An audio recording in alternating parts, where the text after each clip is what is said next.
Cebu. Sino ba nag-isip na sobrang aga ng flight namin papunta dito sa Cebu trip na to? My God. Antok pa ako. Can't wait na mag-check-in at mag-nap. Kasi sabi nila after check-in, mag-nap daw kami. Good morning, everyone! Rickson, where are you? Grabe talaga si Rickson eh. Lagi yung late. Sino excited na?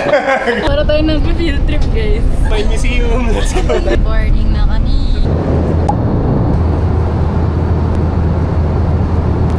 Touchdown Cebu! Cuba! Gising na.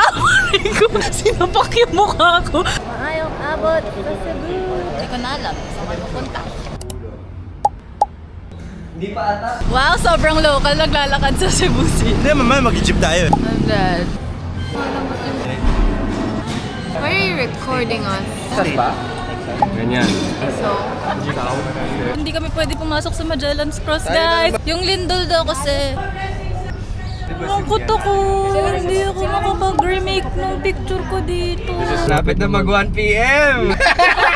Sabi sa inyo, inaabangan talaga dito yung nap time eh. Malit yung Ay hindi, matutulog kami.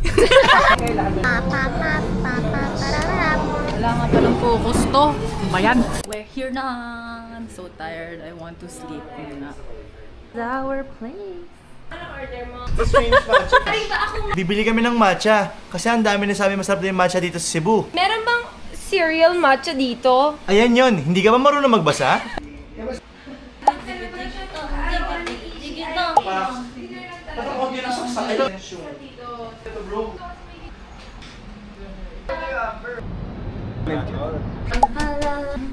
Sobrang local na namin. Tingnan mo mga nakapambay. Dito kami sa Rotonda. Ano? Tara? Parang ang daming pwedeng kainin dito, guys.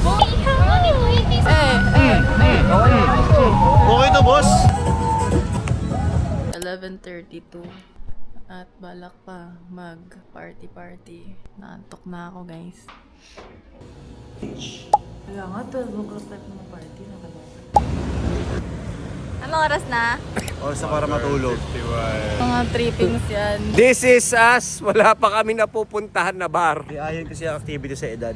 Binabalang kami dito sa isang eskinita. Under construction pala yung bar.